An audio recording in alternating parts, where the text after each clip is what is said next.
Blanc Internet, bienvenue sur cette nouvelle interview. Aujourd'hui, j'ai l'honneur d'accueillir le grand et le magnifique de Laurent. Bonjour. Enchanté, comment ça va?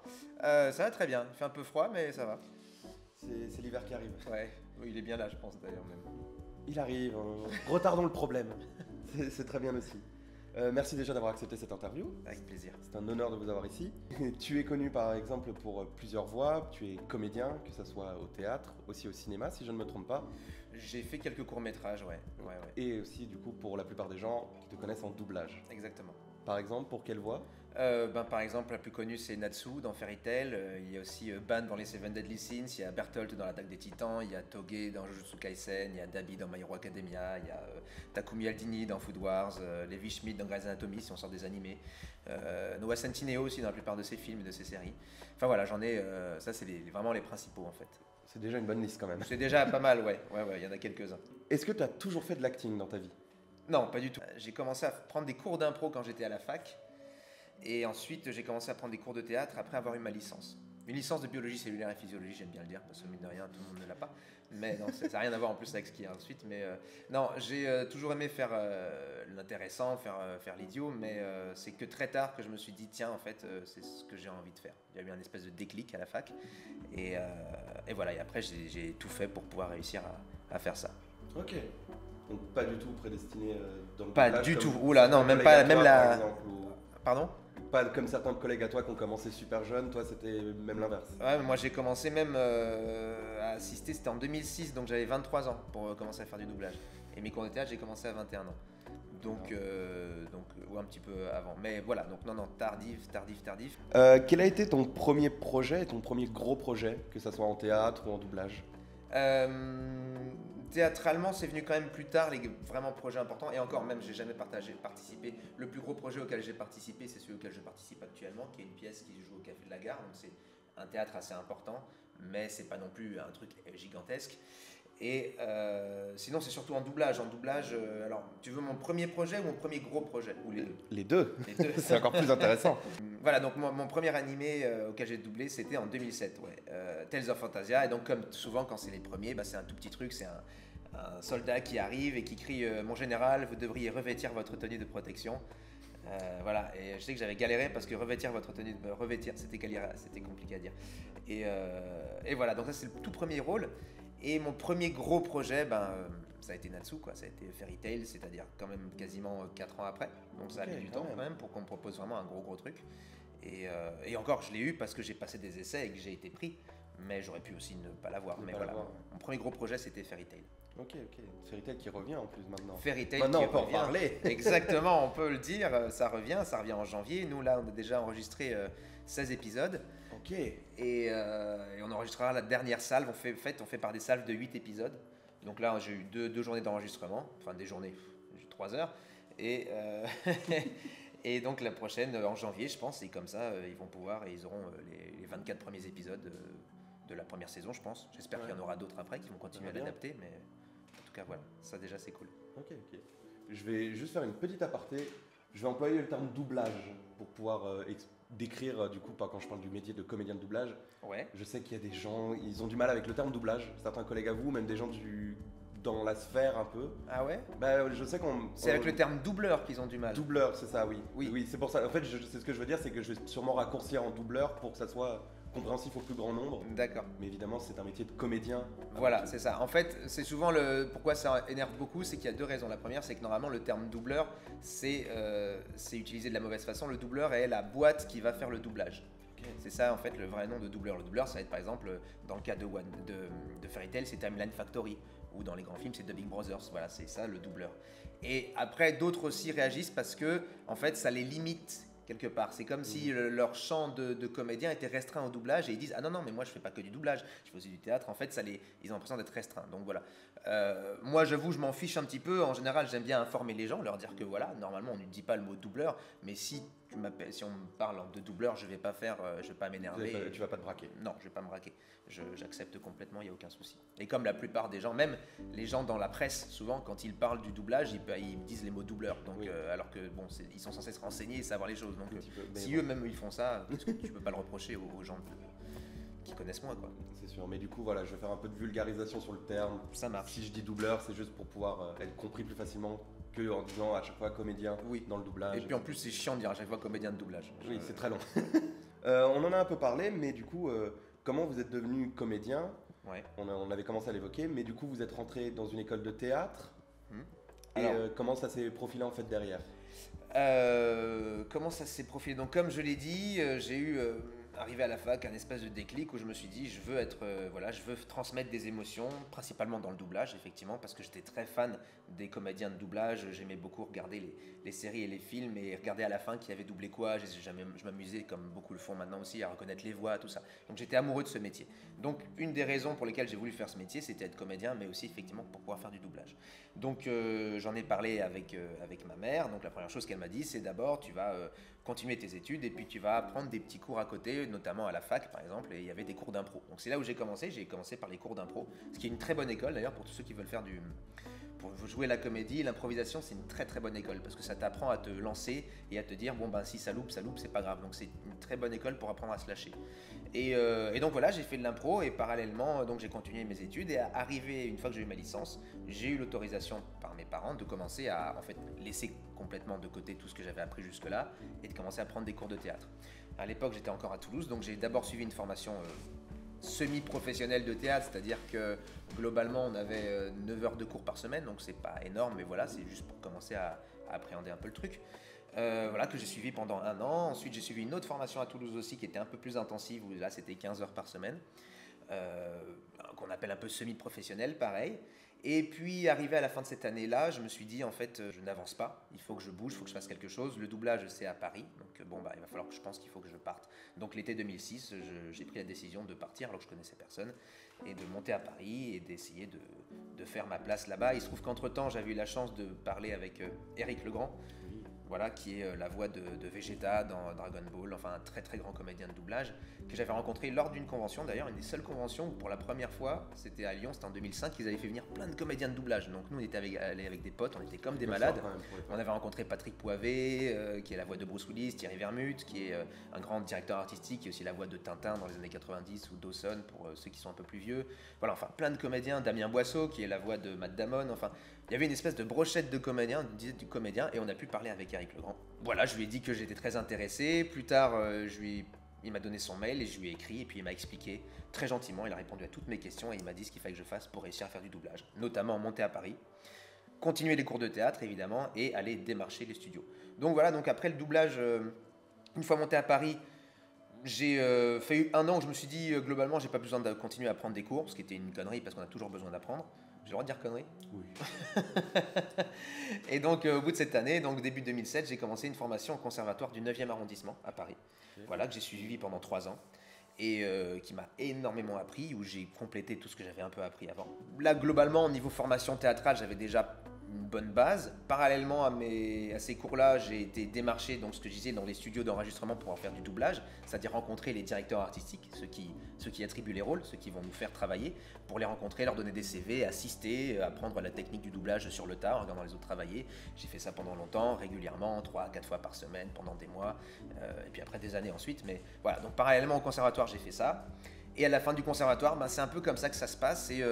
On rencontre une personne qui nous dit tiens là il y a une pièce, ça te dit de passer un petit casting parce qu'on a besoin de quelqu'un pour remplacer. Je l'ai fait. Sur cette pièce là j'ai rencontré un autre gars qui m'a dit tiens je joue dans une pièce actuellement, viens voir, elle est sympa. Je suis allé voir sa pièce. Sur cette pièce là j'ai rencontré un autre mec et je lui ai dit ah j'aime bien cette pièce, ce que tu fais, si un jour tu as besoin n'hésite pas. Et puis genre 1 an plus tard il m'a contacté, il m'a dit ça te dirait de passer des essais pour tel rôle, on a besoin de remplacement. Et en fait c'est vraiment comme ça que ça se fait, c'est qu'à dire au bout d'un moment c'est à force de rencontres finalement que tu finis par faire du théâtre vraiment et avoir la chance d'arriver au bout de quelques années peut-être dans des pièces un peu plus grandes. Au départ tu crées surtout des choses en groupe avec des gens que tu rencontres et puis tu fais un peu tes propres pièces, t'es en troupe, ce que j'ai fait pendant longtemps. Et puis il y a 4-5 ans, la personne que j'ai rencontrée au tout début est venue vers moi et m'a dit là on a une pièce qui est plutôt chouette, qui commence à bien marcher, on a besoin de quelqu'un éventuellement pour remplacer quand il y a besoin. Et voilà, et c'est comme ça que je suis rentré dans la pièce que je joue actuellement. Donc voilà, comment j'en suis arrivé un peu au théâtre, ça a été petit à petit. C'est toujours petit à petit, de toute façon c'est très rare que les choses se fassent du jour au lendemain. Okay, non, c'est intéressant comme parcours, surtout qu'il y a un parcours du coup qui est plus tardif. Très tardif, ouais, complètement. Bah ouais, oui, par rapport à d'autres gens c'est très très tardif. J'ai eu le temps de faire des études avant quoi, donc J'ai eu le même cas avec Jean-Marc Anthony Cabella, Ouais. que j'ai déjà interviewé, qui lui aussi a, je crois, une formation de médecin, Ouais. d'infirmier si je me trompe pas, Ouais. et qui s'est mis du coup après, plus dans la chanson, mais aussi dans la musique et le doublage. Du coup, c'est quand même ironique que je vous ai à la suite. C'est vrai.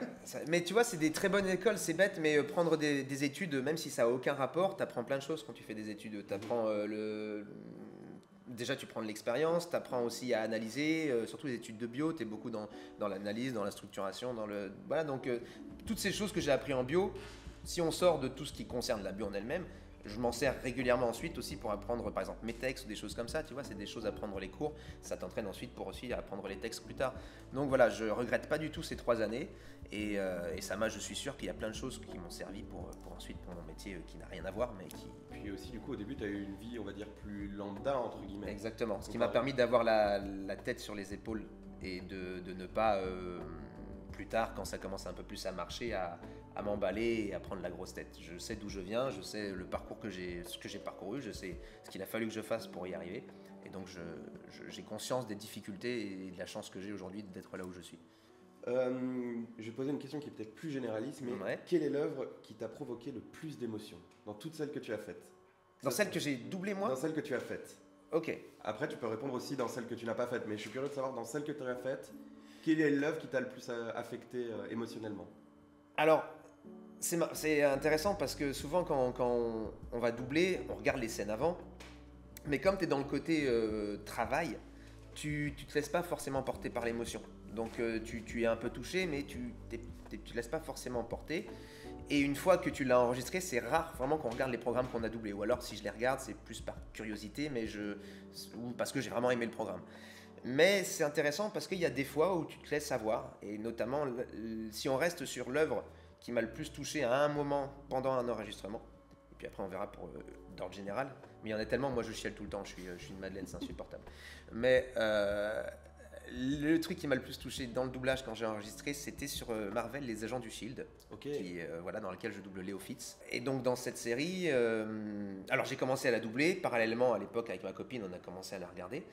Et je me suis attaché énormément à ce comédien. Donc moi je le regardais en VO parce que j'adore le comédien, je trouve qu'il est exceptionnel, donc je le regardais, je suivais. Et arrivé dans l'avant-dernière saison, on avait pris de la distance, on regardait plus, on avait pris du retard sur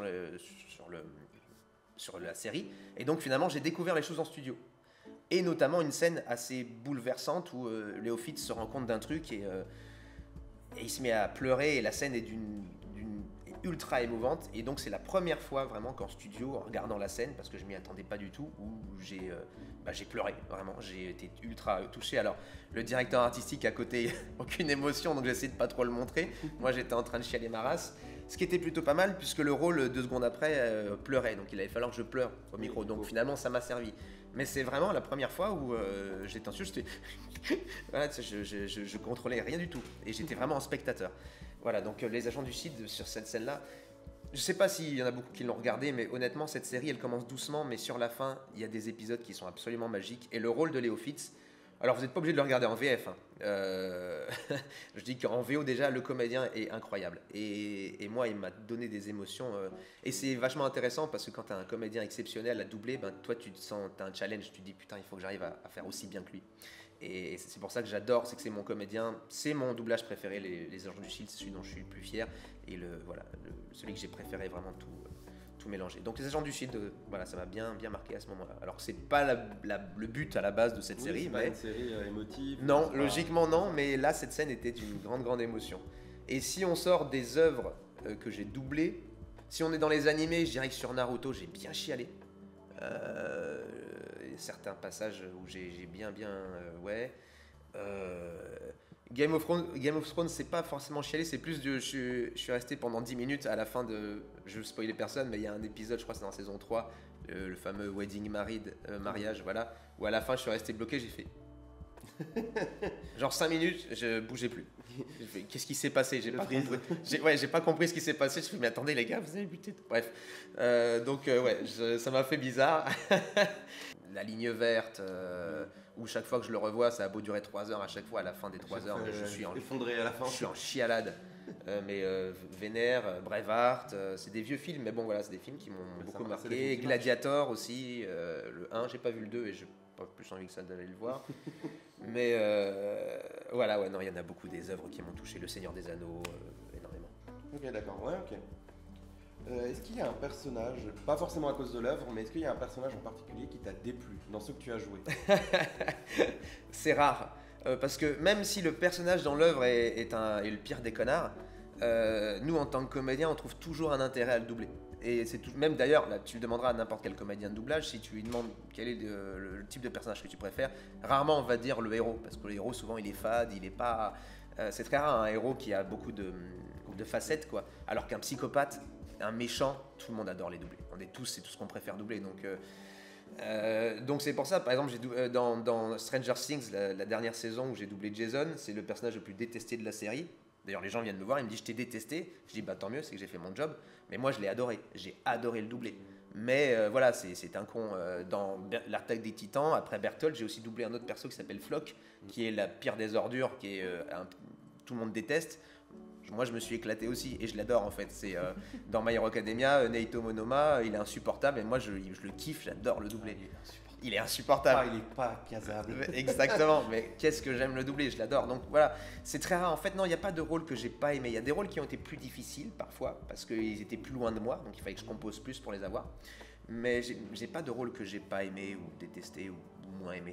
Ça arrive pas. Même si tu dois doubler un nazi, tu t'amuses en doublant un nazi, c'est horrible, mais voilà. Pas très amusant en effet. Mais toi, tu vas t'amuser quand même parce que tu vas jouer la comédie. Tu n'es pas nazi, tu joues un nazi. Donc voilà. C'est pas pareil. C'est pas pareil.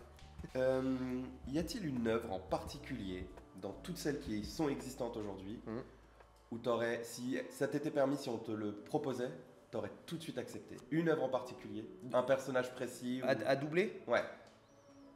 Il y en a tellement. Retour vers le futur, direct, évidemment. Le Seigneur des Anneaux, direct. Donc souvent, celui que je dis, quand on me demande quel comédien j'aurais aimé doubler, je dis souvent Jim Carrey. Jim Carrey, évidemment, que j'aurais... De toute façon, déjà, dans notre métier, on accepte tout. Donc on nous demande, est-ce que tu es dispo? Tu dis oui et tu viens travailler. Donc déjà, on accepte, quoi qu'il arrive. Mais évidemment, j'aurais été encore plus... Jim Carrey, c'est exactement le type d'énergie que j'ai et qui m'aurait... Et puis c'est un comédien qui a bercé mon enfance. Lui et sa voix française, Emmanuel Curtil, qui est exceptionnel, les deux font que la fusion m'ont donné envie de faire ce travail en grande partie. Donc voilà. Dragon Ball, évidemment, si je pouvais doubler Dragon Ball, je serais content. Naruto, j'aurais dit oui tout de suite. Il y en a pas dans les séries. Qu'est-ce qu'il y a comme série que j'adorais? Dexter, j'aurais kiffé doubler dans Dexter, par exemple, j'adore Dexter. Scrubs aussi, mais d'ailleurs j'ai doublé dans Scrubs, qu'est-ce que je dis? J'ai doublé dans Scrubs. C'était des petits rôles, mais j'ai doublé dans Scrubs. Voilà, donc et comme perso, souvent j'aime bien dire Shikamaru dans Naruto, j'adore Shikamaru, je pense que j'aurais pu faire un truc cool. Dans High Shield 21 aussi, je sais pas si tu connais, Hiruma. Non, mais... Voilà, c'est un truc sur le football américain et il y a un perso qui est pas loin de Ban, un peu du même genre, un peu un côté diable, et que je pense que je me serais éclaté à le doubler aussi. Ichigo dans Bleach, ça m'aurait fait triper. Voilà, et puis dans Bleach, il y en a d'autres. Par exemple, ma voix aurait pas été faite pour, mais Zaraki Kenpachi, c'est un de mes rôles préférés. Et moi, j'aurais adoré le doubler. Mais ça aurait été pas du tout crédible, ça aurait été ridicule. Il faut aussi que ça passe. Bah voilà, c'est ça. C'est-à-dire qu'en mine de rien, on a quand même une limite. Même si on est moins limité parce que c'est notre voix par rapport au physique, on a quand même une limite dans notre voix. C'est-à-dire que moi, j'ai une voix jeune, je ne pourrais pas faire des mecs avec des grosses voix. Voilà, je ne pourrais pas. Vous ne pouvez pas doubler à la place de Richard Darbois. Je ne peux pas doubler à la place de Richard Darbois. Et lui aura du mal aussi peut-être de faire mes rôles à moi. Je pense, c'est probable. Ok, est-ce qu'il y aurait un personnage que vous auriez adoré continuer, malgré soit l'arrêt du manga, soit sa disparition? En restant dans les mangas? On va commencer par manga et on pourra partir sur d'autres séries ou films après. Qu'est-ce qu'il y a? Doppio, j'aurais bien aimé l'avoir plus longtemps. Dans JoJo's, ça m'aurait fait triper. Et il y en a tellement parce qu'en fait, ils finissent tous par partir à un moment.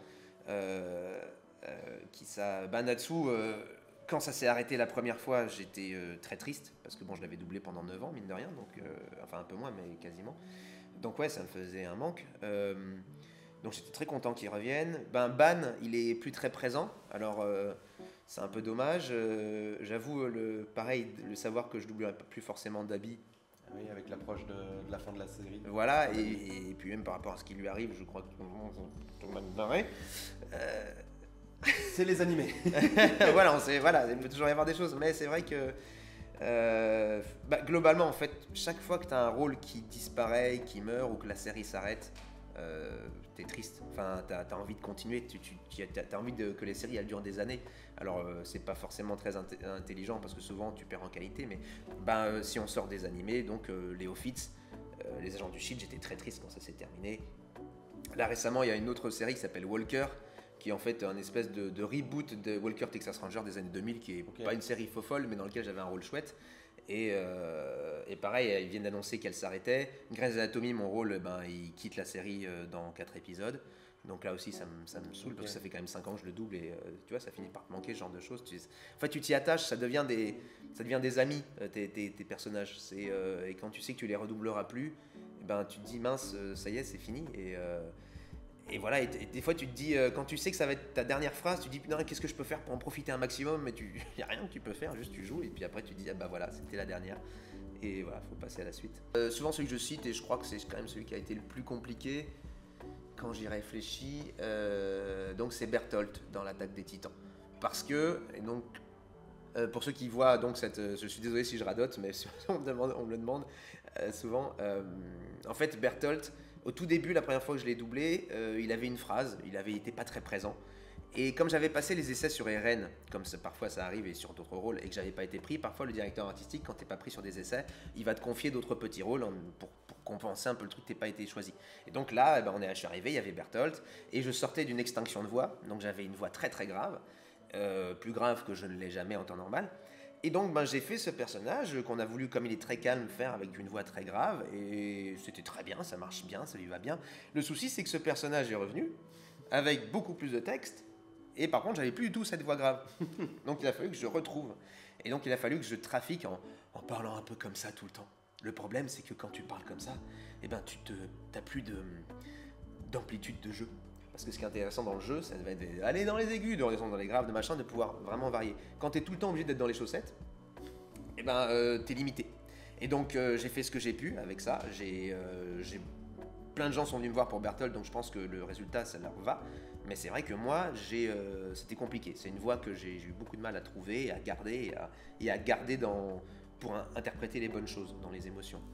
Donc voilà. Une autre mais là c'est plus dans le rigolo, il s'appelle Reel, c'est dans Black Clover. Black Clover, je double Finral. Mais il y a un autre rôle qu'à un moment on m'a fait doubler qui s'appelle Reel. C'est un des capitaines. Et la première fois, pareil qu'il apparaît, il a genre 2 phrases. Nous, comme là, il était pas là longtemps, il avait l'air rigolo et qu'il fallait différencier avec Finral, et avec la DA, on a fait une voix à la con. Genre, il parlait comme ça, il faisait « Oh, frigoléon !» Il parlait un truc comme ça, voilà. Et ça n'a pas manqué, comme dans tous les animés manga, le mec est revenu ensuite, et puis, évidemment, il y a eu des épisodes que sur lui, le gars parlait énormément, et donc il a fallu trouver la façon de réussir à jouer des émotions sincères avec une voix vraiment complètement ridicule. Je pense, on a fait au mieux, on y est arrivé, mais voilà, donc c'est pour ça un conseil, pour tous ceux qui un jour commencent à faire du doublage, si on vous confie un rôle, et qu'il faut créer une voix, ne choisissez pas une voix trop con. On sait jamais, surtout sur les animés, on sait jamais s'il va revenir. Et très souvent, ils reviennent. Et là, ça fait chier. Et là, c'est le regret. Et là, c'est le regret. Tu fais, mais pourquoi j'ai fait cette voix de con? On était mort de rire quand on l'a fait la première fois. Mais oui, la première fois. Voilà. Et après, un peu moins. Après, tu fais, mais ça n'est plus du tout crédible. Eh oui. Ici, j'ai plusieurs cartes. J'en ai exactement 4. Ça marche. Chacune a un petit concept, on va dire un happening pour simplifier. Ok. Qu'on va pouvoir faire. Donc, ça peut être soit, par exemple, une vidéo à regarder qui t'est ciblée ou qui te va peut-être évoquer un souvenir ou quelque chose. Ouais. Soit, par exemple, dans le cadre de certaines activités, peut-être un mini doublage, soit en parodique, soit un truc que tu n'as pas fait, par exemple. Ok. Donc, ça peut être juste une partie de conversation sur un thème ciblé ou quelque chose. Ça peut être plein de choses différentes. Ok. Ici, on a 4 cartes, on fera les 4, mais on va pas les faire dans l'ordre à lequel elles ont été écrites. Je vais te laisser choisir et me dire ce que tu trouveras derrière. On va prendre celle-ci. Je te le dis, c'est ça? C'est ça, enfin, si t'en as envie. Hein. Débat. Débat, et parfait. Le débat, c'est dans le titre, il n'y a rien de plus simple. On va juste un petit peu papoter, débattre d'un sujet. Ok. Je pense pas mal de sujets, on peut parler... Il y a évidemment le grand sujet de l'IA. Ouais. Si je sais que certains collègues à toi, et plus particulièrement certaines collègues à toi, sont très réticentes à cette idée. Oui. Et d'autres qui sont peut-être moins manichéens, etc. Donc on peut en parler. On peut parler de l'avenir du doublage, on peut parler de plein de choses. Donc si tu as un sujet qui te donne envie, On peut parler de l'IA, ouais, parce que c'est important, si tu veux. Ouais, moi ça me va. Ok. T'as des questions là-dessus ou tu veux que moi j'embraye et que je dise un peu J'ai rien écrit là-dessus, c'est à l'impro. D'accord. Mais je peux lancer le sujet si tu veux, à moins que tu aies une idée en tête. Déjà, on va expliquer un petit peu à ceux qui regardent le vrai souci de l'IA, en fait, parce que l'IA, il y a plusieurs choses sur lesquelles ça risque de poser des problèmes. Alors attention, surtout en plus, vous nous voyez beaucoup, pour ceux qui nous suivent sur les réseaux, on parle beaucoup de l'IA, on fait passer des pétitions. Là, régulièrement, on fait des AG entre comédiens de doublage pour essayer de faire entendre, j'expliquerai après ce qu'on essaie de faire. Mais personne n'est contre l'IA. On n'est pas contre l'IA. L'IA, de toute façon, c'est une progression. C'est une progression, c'est une amélioration, c'est une avancée. Voilà, une invention qui avance et qu'on ne peut pas empêcher. Ça a été comme quand Internet est arrivé, on ne peut pas, c'est l'évolution, c'est comme ça, on ne peut pas se battre contre et ça ne sert à rien d'essayer de l'empêcher. Par contre, il faut qu'on essaye de la régulariser, qu'on essaye de la contrôler, qu'on la légifère, comme ça a été pour toutes les grandes découvertes qui sont arrivées. Internet, quand c'est arrivé dans les années 2000, tout le monde a commencé à flipper parce que ça ouvrait des horizons incroyables et on se demandait ce qu'on allait faire. Il a commencé à y avoir des abus, et il y en a toujours d'ailleurs, mais du coup, parallèlement à ces abus, des lois ont été créées pour protéger les gens, pour protéger tout ce qu'il y a à protéger. Et là, c'est pareil. L'IA, c'est un danger. L'IA, il faut que ça reste, en fait, on n'est pas contre l'IA, mais il faut que ça reste un outil. Il faut que l'IA reste un outil à qui on dit de faire quelque chose. L'IA, c'est pas quelque chose de magique. L'IA, c'est juste un ordinateur surpuissant. Donc, il ne va rien inventer, il va faire ce qu'on lui dit de faire par rapport à toutes les données qu'il a. Donc, il faut s'en utiliser il faut garder l'utilisation, mais en outil. Il ne faut pas que ça remplace la création humaine, il ne faut pas que ça remplace l'âme, il ne faut pas que ça remplace l'artistique. L'IA doit rester un outil, un très bon outil qui sera sûrement très utile sur plein de plans. Il faut éviter de trop se reposer dessus aussi parce que je pense que du coup, après ça c'est un autre débat, mais les nouvelles générations sont tellement aidées dans toutes leurs démarches que si on les aide trop, au bout d'un moment, il n'y a plus aucune réflexion personnelle, il n'y a plus aucun travail, plus aucune recherche. Alors moi, je vais parler un peu en vieux con, mais c'est vrai qu'à mon époque, quand j'étais au lycée, au collège, on n'avait quasiment pas Internet, c'était les débuts, donc on n'avait pas l'IA. Donc quand il fallait faire des exposés, on sortait les bouquins et on passait des heures à chercher les trucs, à regarder, à lire, à écrire, à machin. Donc c'était vraiment de la recherche et ça nous obligeait à réfléchir. Et c'est ça qui est intéressant. Parce que apprendre des choses, c'est intéressant, mais si tu n'apprends pas à réfléchir, ça ne va pas t'aider dans la vie. C'est le plus important dans la vie, c'est de savoir prendre du recul, de réfléchir, d'analyser, de ne pas tout prendre pour acquis. Voilà, c'est tout ça qui est. Et ça, il faut l'apprendre. Et le problème avec l'IA et d'autres choses, c'est que on facilite tellement, c'est qu'on se dit, on n'a plus qu'à cliquer, puis ça nous arrive. Et ça, c'est dommage parce qu'il faut apprendre, il faut savoir travailler pour réussir les choses. Il faut savoir, voilà.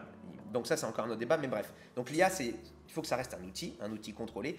Et pourquoi c'est un danger dans notre métier, mais aussi après dans tous les autres métiers artistiques, que ce soit graphiste, que ce soit auteur, que ce soit... Tout ça, ça va y avoir des soucis avec l'IA. Il y a 2 points sur lesquels c'est dangereux dans notre métier. Le premier, ça nous touche nous dans le doublage, mais ça va très vite toucher tout le monde. Et ça commence déjà, c'est le vol des voix. Donc dans le doublage, là, nous on est la première barrière, on est les premières voix les plus accessibles. Donc il y en a certains, des petits malins qui s'amusent avec leur logiciel d'IA à prendre des voix qui chopent dans les animés puis à nous faire dire n'importe quoi. Ça a été le cas de Pascal Chemin, je pense que c'est d'elle dont tu parlais en tant que collègue, et puis d'autres amis à moi qui, donc, leurs voix ont été prises et puis on leur a fait dire mais vraiment des trucs dégueulasses, des trucs qu'ils n'ont jamais dit, pour faire rire, en faisant des parodies qui sont même pas drôles très souvent. Et voilà, donc ça c'est un premier problème.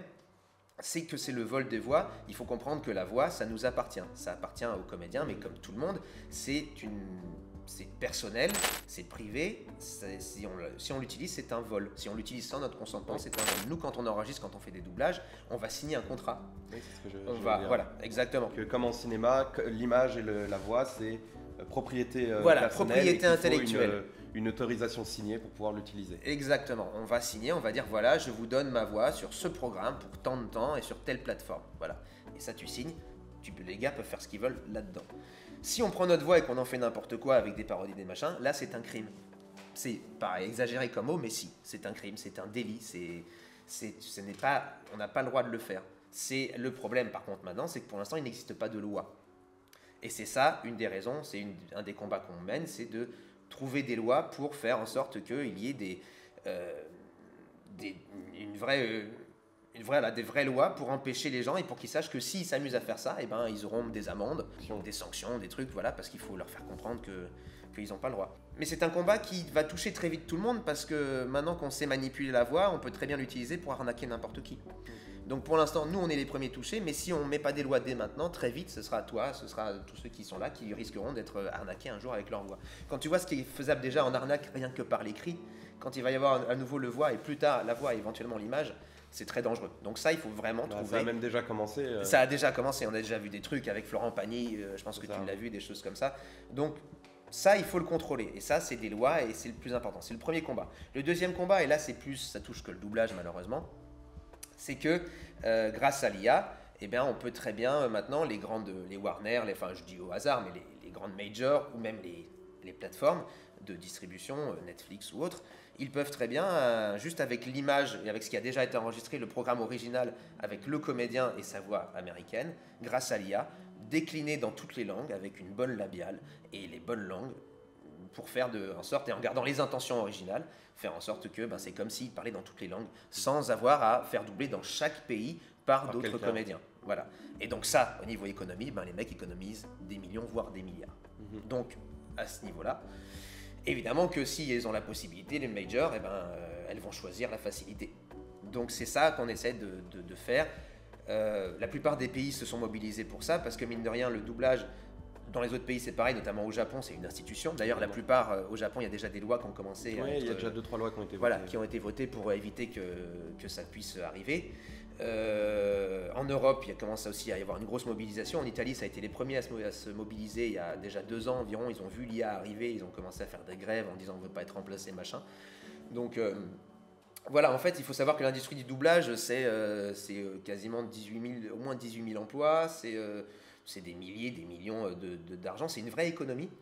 Donc si elle disparaît, voilà, c'est compliqué. Donc notre travail là maintenant à nous, c'est de faire comprendre, de faire entendre les politiques et le public, parce qu'à un moment c'est aussi le public qui va devoir un peu se battre s'ils veulent des vrais VF avec des vrais comédiens qui ont des vraies intentions, parce que mine de rien, il y aura une différence, moi je pense. Enfin, ce sera bien, sûrement le doublage fait par l'IA, mais ce sera jamais... Moi ce que j'ai aimé, ce qui m'a donné envie de faire ce métier, c'est tous les comédiens qui sont venus avant moi et qui ont donné leur trip, et qui parfois, ils ont dit une phrase à un moment où je l'ai pas apprise, je l'ai apprise par cœur, je comprenais pas forcément ce qu'il disait, mais il y avait tellement une émotion, c'était pas très bien articulé et tout, mais voilà, l'émotion était là et j'ai retenu ces phrases et ils m'ont donné envie de faire ce métier, ils m'ont fait pleurer, ils m'ont fait rire. Et ça vient parce que c'est par moment tu enregistres et puis tu vas dire une phrase, elle va sortir, tu sais pas pourquoi, comme ça, et c'est chouette et c'est vivant, ça vient de toi, de l'intérieur, et le DA il va dire ah putain c'est génial, j'avais pas du tout vu ça comme ça, mais on la garde. Et ça va devenir un truc que peut-être des gens vont reprendre et puis ils l'apprennent par cœur. Tu vois, ça peut pas venir d'un truc qui est créé... Qui crée ce qu'on lui demande. Qui crée ce qu'on lui demande. L'être humain crée des choses qui lui viennent, qui sur ses sentiments, son affect, tout ça va créer des choses. Et je pense qu'on va y perdre si on s'enferme avec l'IA. Et c'est pour ça que le public doit être le premier défenseur, parce que le public, ça va être lui qui va devoir demander à un moment et exiger, après en dehors des lois dont je vais parler dans 2 secondes, qui va être lui qui va devoir demander à avoir une vraie VF qui lui plaît. En fait, il va pas falloir qu'il nivelle vers le bas ce qu'il demande, ce qui est le cas pour plein de choses malheureusement. C'est-à-dire qu'il va falloir qu'il dise ouais c'était bien, mais moi je veux vraiment sentir les émotions. Il va falloir pas qu'il se contente d'un truc où on lui donne un truc et il va dire ah ouais bon écoute c'est pas fou mais j'ai ma VF, bon ça me va. Parce que si tu dis ça aux majors, ils vont foncer dessus. Les gars, ils se contentent de ça et ça nous a coûté des millions en moins. On va continuer. Et c'est comme ça qu'on nivelle vers le bas le niveau de plein de choses. Donc ça, c'est pour ça et que je fais beaucoup, j'en parle beaucoup aussi dans les conventions. Le public, tout ce qu'on double nous, sans le public, ça n'a aucun intérêt. C'est pas pour nous qu'on le double, c'est pour les spectateurs. Donc c'est eux qui, à un moment, vont avoir en main la clé de leur version française. C'est eux qui vont devoir... C'est pour ça qu'on essaye de sensibiliser, de faire passer des pétitions. Et à un autre côté, la loi qu'on essaie de trouver ou de faire comprendre aux majors et autres plateformes, c'est de leur faire entendre raison et de faire en sorte de passer une loi qui oblige que si, par exemple, ils veulent distribuer leur programme en France, ils soient obligés de passer par un doublage fait par des êtres humains français. Voilà. C'est ça qu'on essaie de réussir à faire. Que si par exemple, s'ils veulent passer par l'IA, non, votre programme ne sera pas distribué en France. C'est possible, c'est des choses qui peuvent réussir à être négociées et c'est ça qu'on est en train de négocier. Donc voilà à peu près les gros problèmes de l'IA. Est-ce que nous, actuellement, en tant que comédiens, alors évidemment, il n'y a pas que Pascal. Pascal est la plus grande défense. C'est celle qui est le plus sur le devant de la scène, on va dire. Exactement, parce que voilà, et puis Pascal, c'est une personne révoltée et c'est ça qui marche aussi, et c'est très bien. C'est que voilà, elle rentre dedans. Mais tous les comédiens de doublage, j'en connais aucun qui m'a dit ah bah l'IA c'est cool, je travaillerai pas demain. Non, voilà. Et le vrai problème aussi, et moi c'est mon vrai problème, c'est que pour moi, c'est même pas une question d'argent, c'est juste que c'est ma passion. C'est-à-dire que j'adore enregistrer. Certains disent que peut-être qu'il va s'installer un truc du genre, peut-être qu'il va être négocié, on va par exemple enregistrer une saison. Et à la fin de cette saison, eh ben, les plateformes diront nous on a ce qu'il faut pour pouvoir en faire ensuite tout ce qu'il faut, c'est-à-dire qu'ils ont une base de jeu avec nos jeux, donc ce sera nos voix, une base d'intention, et avec ça eh ben, on peut faire tout le reste, on n'a plus besoin de vous. Et donc ils nous payent dès le départ une espèce de grosse somme pour nous dire, ou alors acheter notre voix. Il y en a certains qui ont déjà commencé à vendre leur voix, genre pendant 25 ans on peut utiliser ta voix, et on donne genre dès le départ, je sais pas, je dis une connerie, 50 000 balles. Moi ça m'intéresse pas. Alors, si un jour j'ai plus de boulot et que j'ai besoin, sûrement peut-être que je dirais oui parce que j'ai besoin de vivre, mais moi je fais pas ce boulot pour l'argent, je le fais parce que c'est ma passion et que j'aime ça. Donc si un jour on me l'enlève, je sais même pas ce que je vais faire. Là souvent on en parle avec des comédiens ou des comédiennes, on se dit mais tu sais ce que tu vas faire toi s'il y a plus de doublage? Il y en a aucun de nous qui sait. Je saurais même pas quoi envisager comme métier pour me reconvertir. Je veux même pas y penser. Pour l'instant j'ai aucune idée. Donc voilà, l'IA c'est compliqué, on essaie de se battre, pas contre, mais pour que les choses se passent bien et pour surtout laisser la place à l'humain. Il faut que l'humain reste le facteur principal dans tout ça. Ok, je peux rien rajouter, je pense que tu as tout dit là. Ah ouais. J'ai fait un débat tout seul. Non mais ça marche très bien et il n'y a pas d'autre chose à ajouter, je pense. Juste je vais me faire aller avocat du diable sur un point, c'est que... Qu'est-ce que tu penses des gens qui vont te dire oui, mais grâce à l'IA, on peut garder la voix du comédien du comédien d'origine et donc garder ses intentions d'origine? Et je pense qu'ils ont raison, c'est vrai. Et c'est pour ça que c'est dangereux. Maintenant, je pense que même si tu auras l'intention de l'origine, tu n'auras pas forcément la totalité de l'âme de ce qu'il a donné au départ. Je pense qu'il y aura une différence. Parce que tout simplement, toutes les langues n'ont pas la même façon de parler. Toutes les langues, tu peux pas avoir des accents, tu as des accents différents sur différents mots en fonction de si tu parles en français, en italien ou en américain. Si tu demandes à des linguistes, ils vont te le dire, ils vont te dire que voilà, tout est différent. Donc comment est-ce qu'ils vont réussir à négocier ça avec l'IA? Est-ce qu'ils peuvent réussir à mettre la langue et le problème c'est qu'aussi on joue pas pareil, c'est-à-dire que si tu mets du français sur une intonation japonaise, oui, il va y avoir un problème. Il va y avoir un problème. Assez vite. Alors l'américain ça passe parce que c'est occidental. Mais pareil. C'est du latin encore aussi. C'est du latin déjà. Et ça part du latin. Mais malgré tout, même comme ça, je veux dire, les Américains ne jouent pas du tout comme nous on joue. C'est-à-dire, on va jouer les mêmes intentions, mais on va transmettre la même émotion, mais ils n'ont pas le même jeu. Un Anglais ne joue pas comme un Américain. Alors après, il va le travailler, mais voilà. Donc, à mon avis, ça va être limité.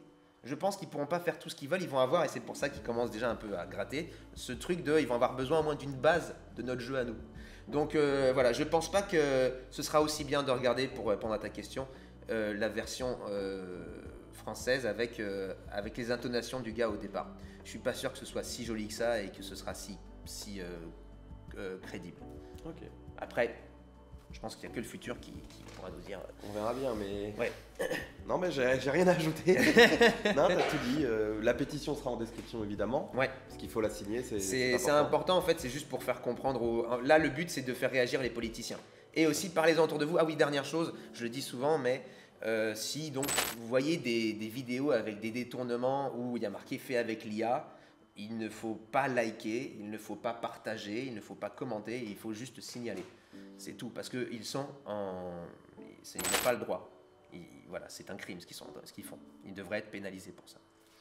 Bon, après ce faux raccord pas du tout subtil. Il fait très froid, ok. Oui, non, il fait moins 1000. Il fait pas très chaud là. Non, il fait pas chaud. Non, mais ça ne se remarque pas. Non, ça ne se voit pas. Il n'y a rien qui a changé. C'est pas une grosse veste.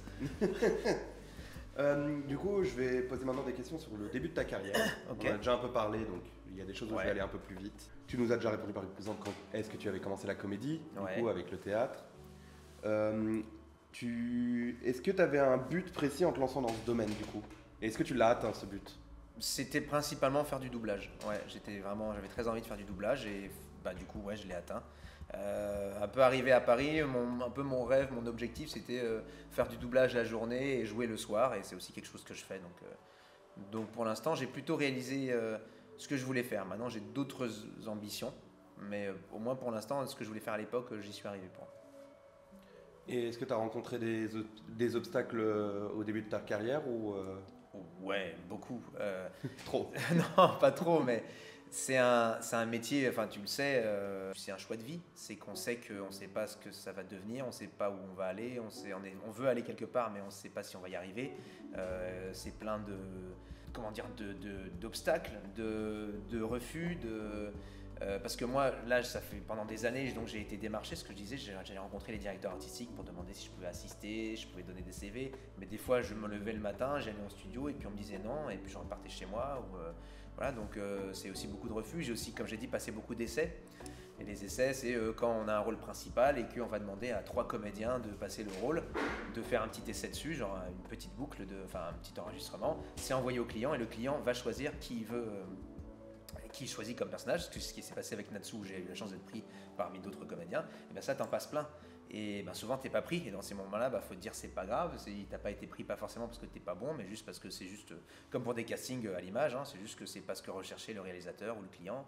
Et voilà, et donc il faut savoir entendre ça, le prendre en compte, te dire que c'est pas grave et se relancer et y aller quoi. Donc c'est un métier où il y a beaucoup d'obstacles, où il faut savoir toujours se relancer, toujours ne pas se démotiver. Si on a vraiment envie de le faire, il faut y aller. Donc ouais, j'ai eu quand même pas mal d'obstacles. Déjà rien que le fait de devoir quitter tout ce que je connaissais, tout ce que j'étais quand j'étais à Toulouse, pour monter à Paris. Et là où je connaissais personne, ça a été déjà un assez gros sacrifice quelque part, quoi. Quelles compétences te semblent importantes à développer au début d'une carrière quand on veut faire de la comédie, quand on veut être comédien? Pas forcément que du doublage, mais pour être comédien, quelles sont les compétences qu'il faudrait prioriser, qu'il faudrait... Si on s'arrête au théâtre, c'est bien de savoir la mémoire, travailler beaucoup sa mémoire, parce qu'apprendre les textes, on va avoir beaucoup de textes à apprendre. Il se trouve que dans le doublage, on n'a pas à le faire, c'est plutôt cool, mais je sais pas. En fait, c'est plus des techniques qui s'acquièrent, savoir parler fort, savoir porter sa voix, pareil, savoir se mouvoir sur scène ou... mais après, en compétences, c'est marrant, je me suis même pas posé la question. Alors, avoir une bonne articulation, c'est tout con, mais ça, déjà, c'est vachement important. Ouais, savoir ne pas avoir peur du ridicule, parce que c'est très important dans ce métier, que voilà, c'est savoir se salir. Quand je parle de se salir, c'est une façon de parler, comme il faut se dire qu'il faut accepter éventuellement à des moments d'être décoiffé ou je sais pas quoi. C'est des bêtises, hein, mais tout le monde n'a pas ce truc de... Tout le monde veut parfois être très bien quand tu vas passer à l'image, alors que si tu acceptes d'être décoiffé, de machin, peut-être d'être... je sais pas, d'être sale ou autre, ou d'être débraillé, mais si tu es à fond dans le personnage, tu seras tout aussi beau que si tu étais tout bien habillé. Tout. Enfin, c'est des bêtises ce que je dis, mais ouais, faut accepter de se donner à fond. Il faut une compétence, savoir se donner à fond, ne pas se poser de questions aussi. Okay. Et là, comme ça, j'en vois pas d'autres forcément, mais... C'est déjà... Ouais. C'est déjà pas mal. Après, c'est surtout des choses qui s'apprennent, finalement, plus que des compétences innées. Bon, du coup, comme cette catégorie va assez vite parce qu'on a beaucoup parlé, on a beaucoup divagué au début, on peut tout de suite passer au deuxième happening si ça te va. Ça marche. Et je vais te laisser du coup rechoisir. Allez. Doublage. Ah bah parfait, on est dans le thème. on a évoqué tout à l'heure des différents rôles que tu aurais bien aimé jouer si tu pouvais. Ouais. Et moi, il y en a un que j'avais déjà noté, qu'on m'avait déjà dit. Oui. C'est l'histoire d'un jeune gamin dans un village de ninja. Ah. Donc on a 2 scènes de Naruto. On a une de Naruto 1, enfin Naruto l'animé original, Ouais. et une de Shippuden si je me trompe pas. Ok. Est-ce que tu veux en doubler une? Bon, pas dans les bonnes conditions parce qu'on est Bah, on assis, peut- l'écran est pas de On peut bonne essayer, qualité. ouais, bien sûr. Mais est-ce que tu veux essayer d'en doubler Bien une? sûr. Pourquoi pas. Je crois que celle de Naruto, je crois qu'il y a juste Naruto qui parle. Ok. Et Shippuden, il y a 3 personnages, dont Sakura, mais... Alors, est-ce que je peux voir juste un peu, déjà au départ, voir la scène et puis après... Ouais, pas de souci. Ouais, Souvent, en fait, ce qui se passe, il faut le dire, en studio, on regarde toujours la scène entièrement avant d'enregistrer. On Ouais. regarde en VO. Donc, Bah, on a les VO et on a les VI. Donc, Ah, ok. donc normalement, tout est bon. Faut juste attendre l'image. Donc celle-là, c'est celle où il y a Sakura aussi. C'est ça. Ouais, je vais peut-être me contenter de Naruto. Oui. Je ne vais pas faire Sakura.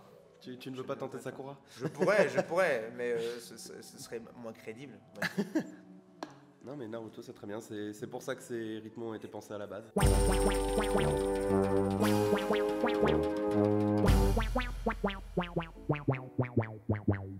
Ok, super, ça marche. Est-ce que tu es prêt? Ouais, on peut la tester, on verra. Hein. Je vois à peu près les choses, donc ça devrait le faire. Je ferai les voix complémentaires, je ferai ça court. Ça marche. Ça risque d'être légendaire. Ça fait remonter un paquet de souvenirs, cette vue. Ah, ça, oui. Ah. Une bobine de plus dans la falaise. Celle de Mami Tsunade. Je ne rêve pas. Naruto! C'est toi, Naruto? Je le savais. Ça fait longtemps que t'es rentré. Non, ça fait à peine 1 minute. Content de te voir, ma petite Sakura. Oh. Eh mais tu ne serais pas plus grand que moi, toi, maintenant? Hein? Ah ouais, tiens, t'as raison. On dirait que t'es devenu un homme pendant tout ce temps qu'on ne s'est pas vu. Et moi? Tu ne trouves pas que je fais beaucoup plus femme maintenant? Ah, de ce côté-là, t'inquiète pas, t'as pas du tout changé. Non. J'aurais dû répondre un truc par rapport à toi. Je trouve que tu fais beaucoup plus femme maintenant. Oh merde. Est-ce que tu veux essayer l'autre du coup, Bon, on rythme peut qu'on a essayer prévu? l'autre, tout à fait, ouais. Est-ce qu'on peut avoir l'autre rythme, s'il vous plaît? Maintenant, ça suffit, arrête de me suivre! Ton camouflage est vraiment nul.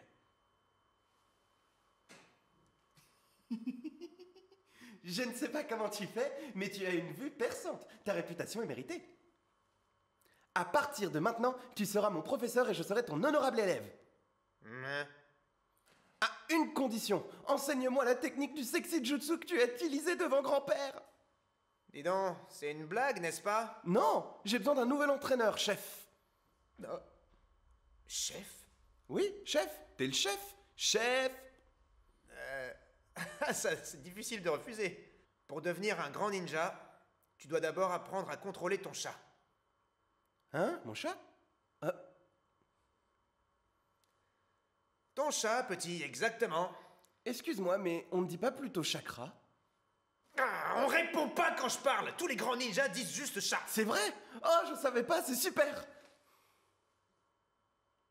Il gobe tout ce que je lui dis. Voilà, à peu près, hein. Ça se travaille après. À peu près. À peu près. À peu près. Et c'est là qu'on se rend compte que ma voix ne va pas du tout avec Naruto.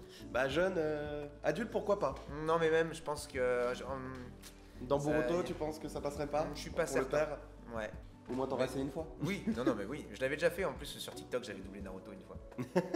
On te l'a beaucoup demandé. J'aurais préféré faire Shikamaru. Ah ouais? Ah, j'aime bien Shikamaru. J'ai déjà dit, non? J'aime bien Shikamaru. Je crois que tu l'as déjà dit. J'ai déjà dit. Mais tu peux le redire au cas où. J'aime bien Shikamaru. Non, et puis au plus, là, c'est vrai que c'est tout bête, mais quand t'es debout, quand t'es dans l'action, c'est beaucoup plus. Tu vois, t'es plus dedans. Là, en étant assis sur le côté comme ça. Oui, on avec n'est la pas dans des veste, conditions le machin, optimales pour dans le t'es froid. t'es pas à fond complètement dans le personnage. Et je m'en rends compte. Oui, bah ça, c'est. J'aurais été DA, je m'aurais dit tu vas la refaire tout de suite. Mais tu n'es pas DA, Mais je ne suis pas DA. donc pas besoin de la refaire. Sauf si tu y tiens. Non, ça va. Bah du coup, on peut enchaîner avec la suite. Il me reste du coup 2 thèmes. Ouais. Il me reste les voix cultes que tu as fait, donc des questions sur les différentes voix cultes que tu as fait, en Ok. tout cas dans le doublage, et une section sur le théâtre. D'accord. Laquelle te tente? Bon, on peut rester dans le doublage, donc on est encore dans le doublage. Eh bah restons sur le doublage alors. Donc les voix cultes. Bon, les rôles emblématiques, on les a déjà dit. Ouais. Ceux que, pour lesquels en tout cas tu es très connu et lesquels les gens te reconnaissent la plupart du temps. Mais quel est le rôle qui t'a posé le plus de défis parmi ceux-là? Je l'ai dit, Bertholdt. Ban aussi était compliqué parce que Ban, c'est pas du tout ma façon d'être. À l'inverse d'un Natsu où c'est complètement mon énergie, où c'est tout le temps au taquet, des choses comme ça. Ban, il a un côté calme, un côté nonchalant qu'il a fallu que je trouve parce que je suis pas du tout calme dans la vie de tous les jours. Donc là, c'était beaucoup plus un rôle de composition. Dabi est assez différent aussi, mais Dabi, on est beaucoup allé dans le travail de la voix plus que vraiment dans l'attitude. Après, il a une attitude assez calme comme Ban. Globalement, en fait, dès qu'un personnage va parler un peu lentement et va être calme, pour moi, ça va être un challenge. D'accord. Plutôt qu'un personnage qui va être énergique, qui va parler dans tous les sens, qui va avoir plein de ruptures. Ça, c'est plus compliqué. voilà, de vraiment compliqué. Sinon, un personnage, chaque personnage est un nouveau challenge. Donc après, chacun a ses difficultés et ses trucs cool.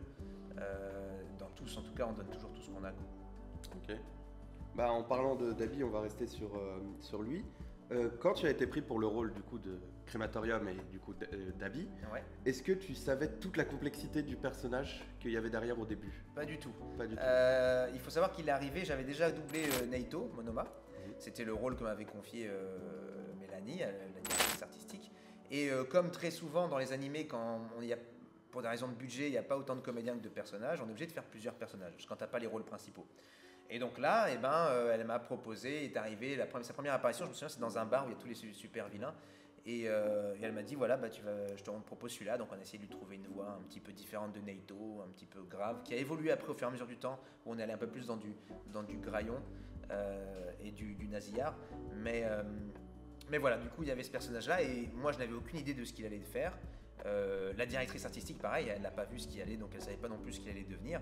Et c'est que après l'avoir un peu doublé, genre sur peut-être une saison, une demi-saison, qu'en convention, on m'a dit, on m'a parlé de lui, on m'a dit, oh, il est trop bien ce personnage, tu vas voir, il va avoir des trucs de fous qui vont arriver parce que les gens avaient déjà lu les mangas, Oui, les le fans. manga, oui. Et c'est d'ailleurs ce qui était très marrant avec ce personnage, c'est qu'avant même qu'on connaisse tout son passé, il était déjà parmi dans les super vilains un des plus charismatiques.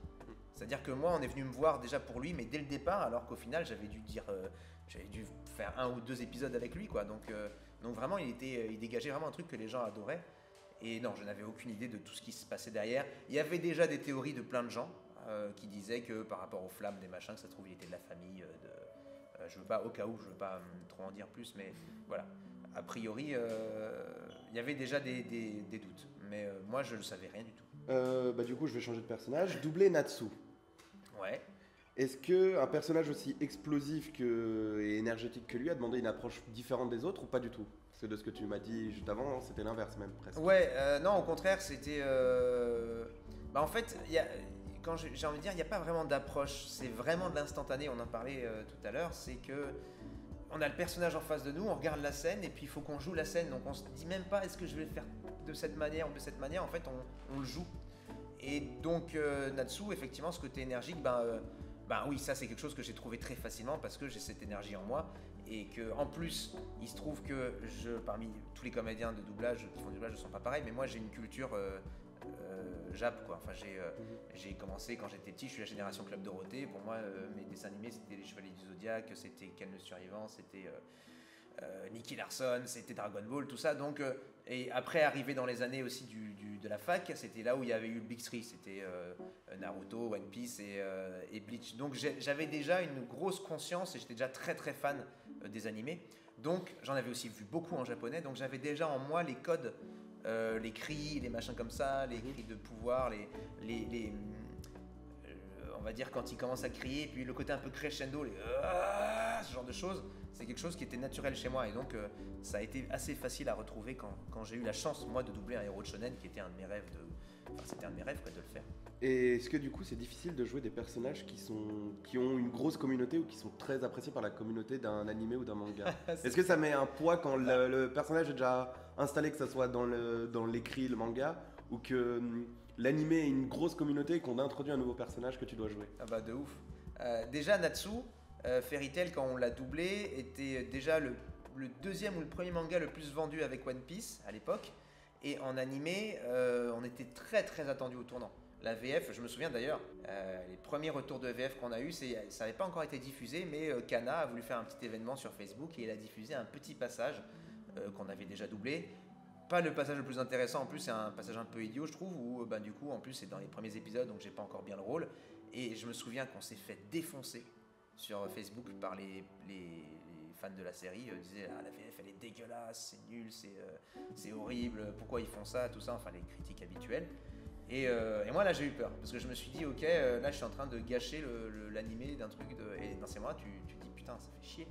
Et bon alors il se trouve qu'après une fois que c'est sorti au contraire ça a été même adoré, on a eu des prix, le prix du meilleur doublage 2 années de suite avec Animeland, enfin des trucs comme ça du public. Donc voilà, la VF plaisait. Mais ouais, c'est une grosse pression.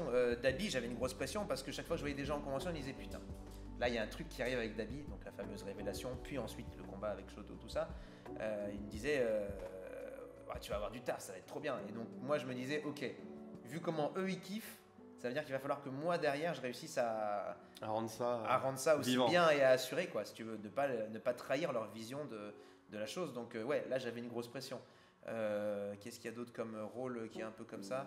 C'est un des trucs les plus marquants, je pense, d'Abi à ce niveau-là. C'est vrai, après, au niveau des rôles, à part sur des grosses licences, en général, les gens sont plutôt assez ouverts à découvrir. Sauf les purs pro-VO qui, dès le départ, vont dire de toute façon, ce sera de la merde. Ça, c'est comme ça. Ils seront toujours là. Ils seront toujours là. Et puis après, j'ai envie de dire aussi, chacun ses goûts. Pareil, ils ont envie de penser ça, ils ont le droit. Mais ouais, non, c'est surtout sur My Hero, j'avais pas mal de pression. Mais ouais, dès qu'il y a un nouveau rôle, et puis de toute façon, dès qu'il y a un rôle, chaque fois que le rôle commence à être un peu chouette, quand tu commences à le doubler, que tu te dis, ouais, le rôle il est quand même cool, tu te mets une pression toi-même, tu te dis, ouais, le rôle est cool, faut que j'arrive à le rendre aussi cool. Donc, ouais, tu te mets la pression quoi qu'il arrive. Du coup, en parlant encore une fois de Dabi, j'y pense parce que la question est liée à ça.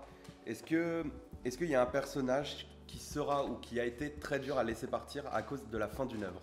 Je pense à ça avec par exemple la fin de My Hero Academia qui se précipite, Ouais. qui est déjà le cas en papier Ouais. et qui approche du coup en manga, en animé, c'est l'année prochaine. Je pense si qu'à je mon me avis, il trompe doit pas. rester une saison à tout casser. Oui, je crois que c'est la dernière, la saison prochaine qui Ouais. sort du coup 2025. Ouais.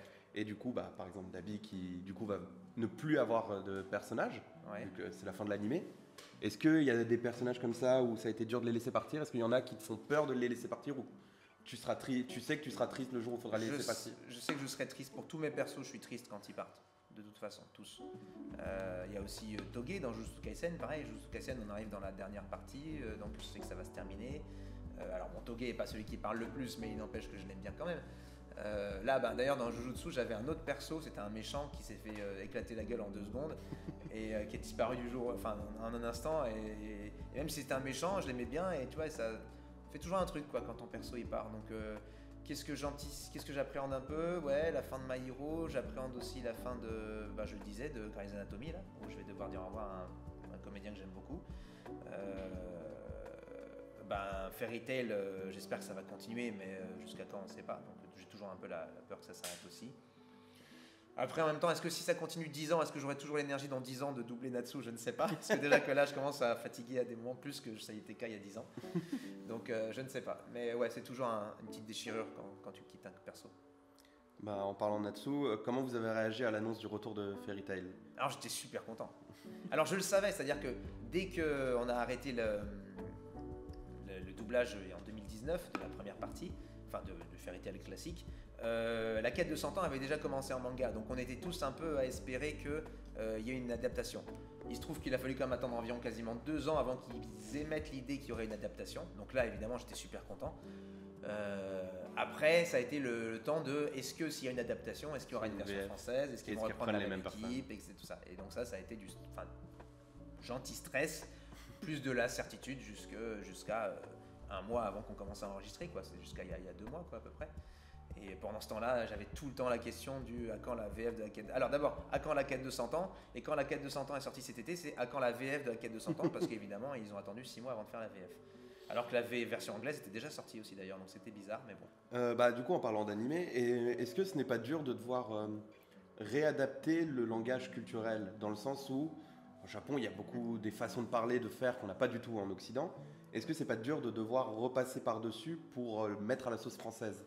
Alors, j'entends dans le jeu, parce que l'écriture, c'est pas... Oui, voilà, l'écriture, c'est pas nous. Mais dans le jeu, etc., devoir réadapter ce qui a été fait, est-ce que c'est pas compliqué par moment, en fait? Alors, parfois, c'est difficile, parce qu'en fait, mais c'est pareil pour toutes les langues, la grosse difficulté du doublage, c'est de comprendre le sentiment dans la langue originale et de trouver le moyen de la retranscrire avec ta façon de jouer française occidentale. C'est ça le gros taf. Et donc effectivement, il ne faut pas se laisser embarquer par la musique. Quand je parle de la musique, c'est la façon de parler de l'original. Et effectivement, quand tu n'es pas habitué à entendre des animés, je pense que ça peut être plus difficile de comprendre vraiment l'intention et de pouvoir la retranscrire ensuite.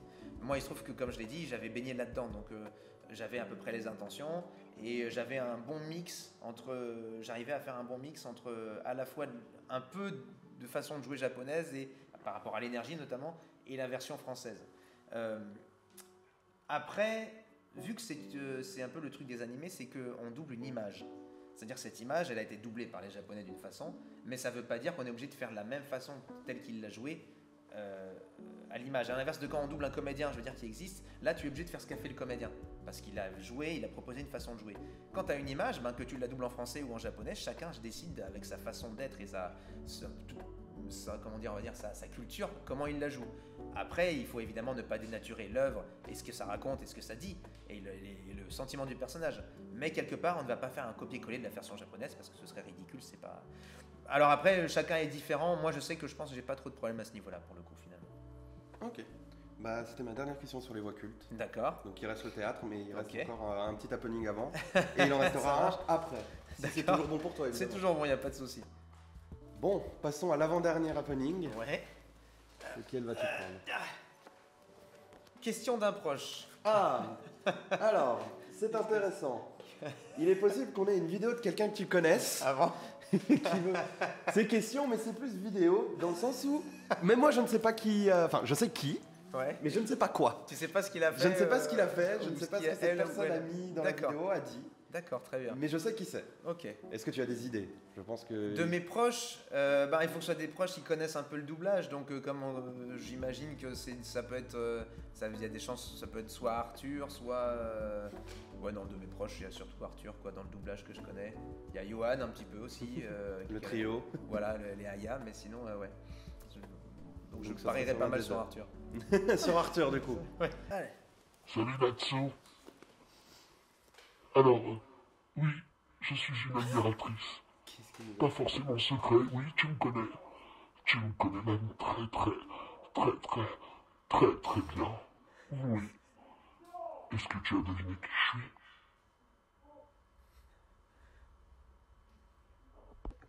suis? Salut mon petit Natsu. Oh, oui, c'est Lucie, de Ferrytuile, après confinement. Et oui, je suis avec Happy. Eh ben, on voulait te faire de gros bisous et te dire à quel point on t'admire. Mais, en vérité, celle qu'on admire le plus, c'est celui qui est derrière ta voix. Oui, ta VF. Arnaud Laurent.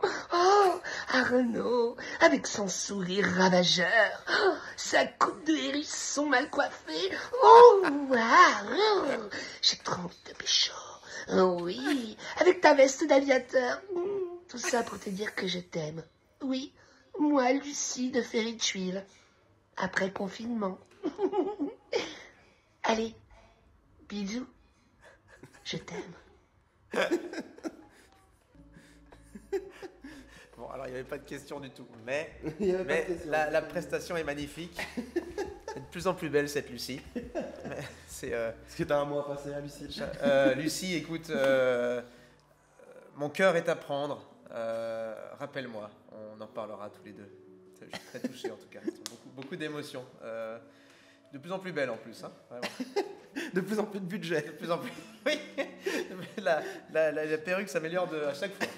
Vivement le moment où on aura la bonne perruque. Ouais, Il faudra peut-être passer à autre chose. beaucoup de talent. Voilà, non, je vais dire Arthur Pestel. Alors les gens qui ne le savent pas, donc c'était Arthur Pestel qu'on vient de voir. Effectivement. Voilà, Arthur Pestel, la voix de Edward Elric dans Full Metal Alchemist. Donc un très bon comédien de doublage aussi et un très bon ami, un très grand ami. Avec qui vous avez du coup un fameux trio avec...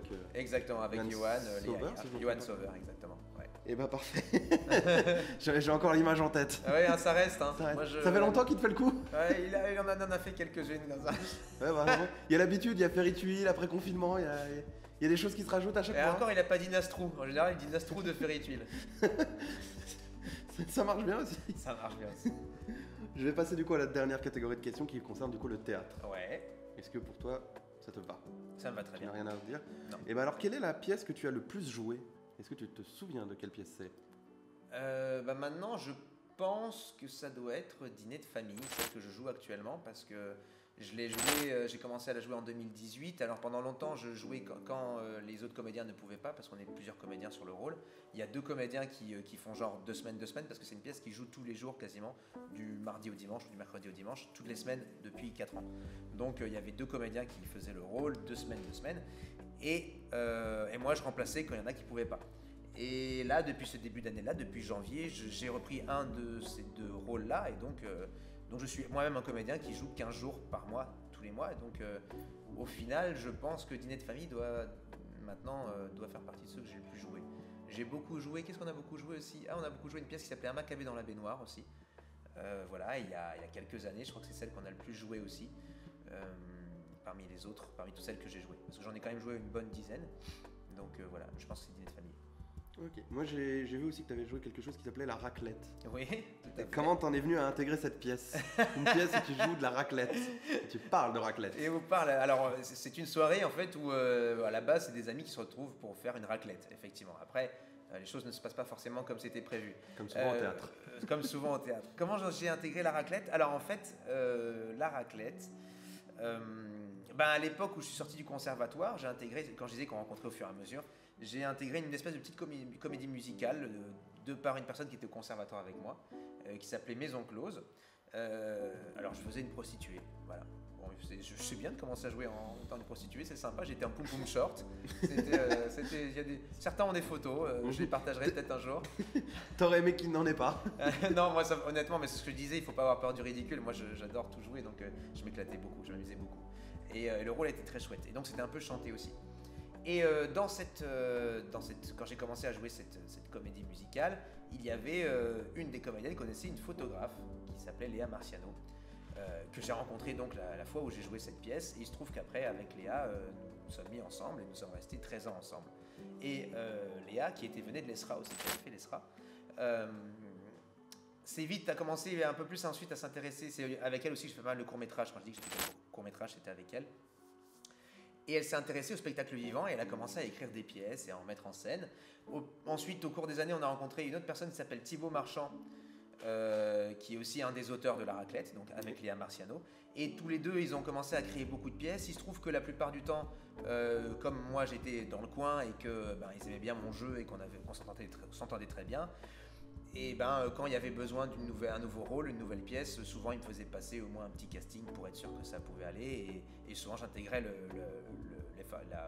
la pièce. Et donc on a fait plusieurs pièces comme ça. On a fait une pièce qui s'appelait En apesanteur, on a fait Un Maccabée dans la baignoire, on a fait qu'est-ce qu'il y a eu d'autre, il y a eu Bon anniversaire ou pas qui était encore avant, et puis à un moment ils ont écrit donc La Raclette. Voilà, c'est la dernière pièce qu'ils avaient écrite dans laquelle j'ai participé.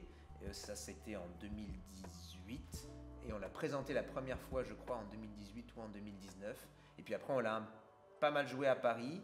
Il y a eu le Covid, donc il a fallu faire des pauses, et voilà. Mais globalement je l'ai intégré parce que je couchais avec la productrice. De toute façon on le sait, dans ce métier il faut coucher pour réussir, voilà. Donc voilà, non, c'est parce que je connaissais donc la metteur en scène et les deux auteurs, et qu'en plus on se rend compte quand on travaille dans le théâtre que on finit par très vite savoir avec qui on a envie de travailler et qui on n'a pas envie. C'est-à-dire que parfois on fait mais c'est pareil pour tout, hein. Parfois on fait des castings et puis on fait voix des gens, et puis ces gens vont intégrer le programme pour le projet, mais à force de passer du temps ensemble, tu te rends compte qu'il n'y a pas forcément d'atome crochu, ou qu'on s'entend pas plus que ça, ou qu'en tout cas peut-être que la personne est différente de ce qu'on pensait. Et donc à force d'avancer comme ça dans les années, tu fais un écrémage et tu finis par rester un peu toujours avec les mêmes comédiens, parce que c'est bête, mais au théâtre, à l'inverse du doublage, on va faire des tournées, on va devoir passer parfois des journées ensemble, des soirées ensemble pendant longtemps, Avignon, tout ça. Donc il faut être avec des gens avec lesquels tu sais que tu peux vivre en communauté. Et mine de rien, au bout d'un moment, tu finis par rester un peu avec les mêmes personnes, parce que tu sais ce qu'elles valent sur scène et tu sais ce qu'elles valent en dehors. Et c'est pour ça que souvent ils faisaient appel à moi, tout comme j'en ai beaucoup joué aussi avec une comédienne qui s'appelait Floriane Chap, qui s'appelle toujours Floriane Chap, et voilà, qui était aussi sur La Raclette, parce que pareil, elle était aussi sur Un Maccabée dans la baignoire. En fait, c'est pas pour rien qu'on appelle ça un peu une troupe au théâtre, c'est qu'on joue tellement souvent ensemble que à un moment les liens se créent, et on vit beaucoup de choses ensemble, donc il vaut mieux bien s'entendre, quoi. Et du coup, est-ce que tu as été heureux d'interpréter la réincarnation d'une patate?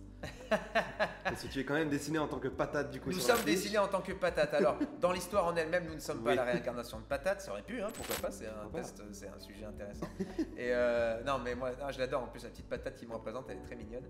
J'aime beaucoup. Oui, je peux tout jouer, même y compris les réincarnations de patate. Parfait. On pense à tout le monde, même aux réincarnations de patates. Tout le monde, exactement. Est-ce qu'il est parfois redondant pour toi de rejouer plusieurs fois la même pièce, et récurrent surtout? C'est toute la force et à la fois la complexitude, je ne sais pas si ça dit la complexité du théâtre, je pense plutôt. Ouais. Bref, on coupera. Mais c'est ça qu'il y a de fort au théâtre, c'est que effectivement, tu as deux choses. La première, c'est qu'à force de jouer, tu as un automatisme qui s'installe, mais qui est agréable, parce que du coup, ça te permet que même s'il y a des moments, t'es pas, parce que des fois, tu as eu des journées compliquées, des fois, tu penses à autre chose, et même si tu n'es pas complètement dedans, tu as un automatisme qui fait que tu vas pouvoir assurer un minimum pour que la pièce marche et que ça marche avec les autres. Et à côté de ça, il faut se battre contre cet automatisme pour essayer de toujours retrouver des nouvelles choses, pour pas s'enfermer. Et c'est pour ça qu'on appelle ça du spectacle vivant, c'est que ça évolue tout le temps. C'est que même si on le joue plusieurs fois, à chaque fois, tu vas essayer de trouver éventuellement un peu autre chose, tu vas essayer de le dire autrement, ou parfois ton partenaire en face va sortir quelque chose de pas prévu, ou il va jouer différemment d'autres fois, et ça va t'amener autre chose. Et c'est ça qui est intéressant. Donc c'est à nous de ne pas nous ennuyer dedans. C'est-à-dire que le but de le jouer plusieurs fois au théâtre, c'est comme ça, c'est le principe. Donc après, c'est à nous de trouver le moyen de ne pas nous enfermer et de ne pas nous ennuyer. Et pour ça, tu essaies de trouver des nouvelles choses. Et c'est comme ça qu'une pièce évolue aussi. C'est que parfois, tu vas sortir une phrase qui n'était pas dans le texte à la base, parce que ce moment-là, ça t'est sorti en impro, et ça fait rire, ça marche. L'auteur, il dit, le metteur en scène dit, c'est très bien, et bon, on la garde, et puis ça fait évoluer le spectacle. Est-ce qu'un jour, tu aimerais du coup écrire peut-être ta propre pièce ou pas du tout? Quand j'étais au conservatoire, j'ai écrit 2 petites pièces déjà qui avaient plutôt qui avaient été jouées par mes partenaires et qui avaient plutôt été bien accueillies. Maintenant, peut-être qu'un jour, mais je pense qu'il faut que j'ai un sujet qui me donne vraiment envie. Il faudrait que ça vienne par exemple d'un. En fait, moi je fonctionne beaucoup au coup de. Comment dire à l'instant. C'est-à-dire que je vais vivre un truc et puis je vais avoir une idée.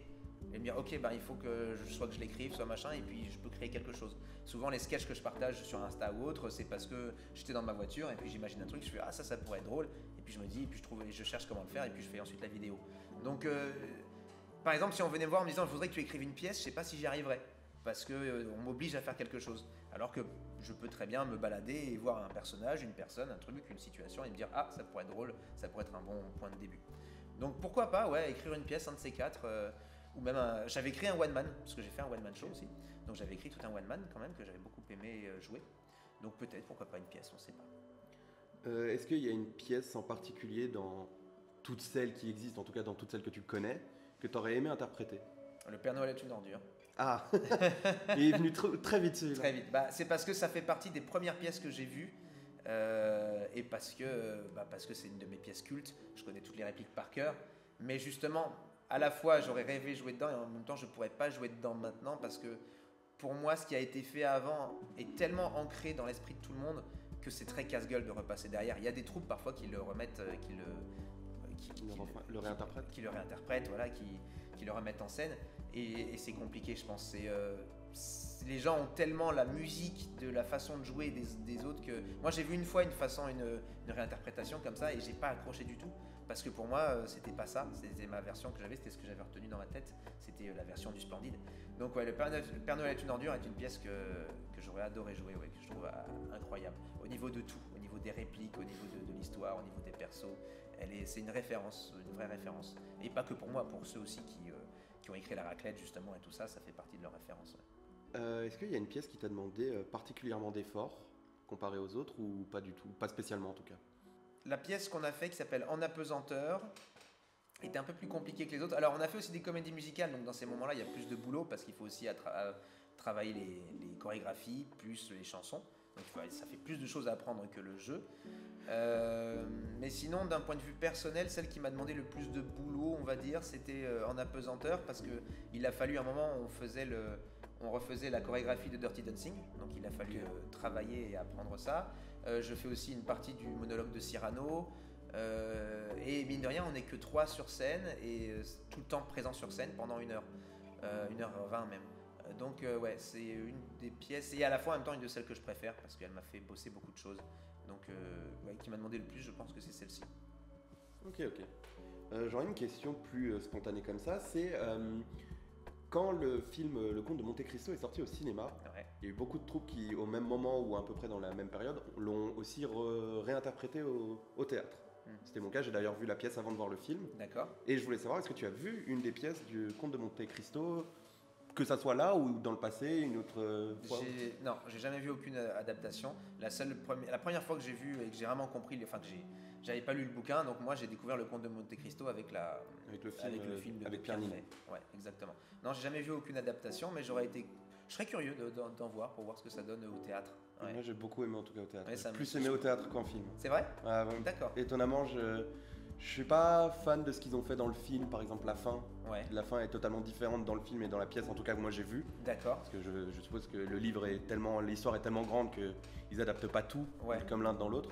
Et il y a des choix que je trouve dans le film n'est pas totalement, Ouais, que t'as n'est pris- pas justifié. D'accord. Par exemple, il y a des personnages qui sont fusionnés, il y a des histoires importantes qui sont totalement retirées.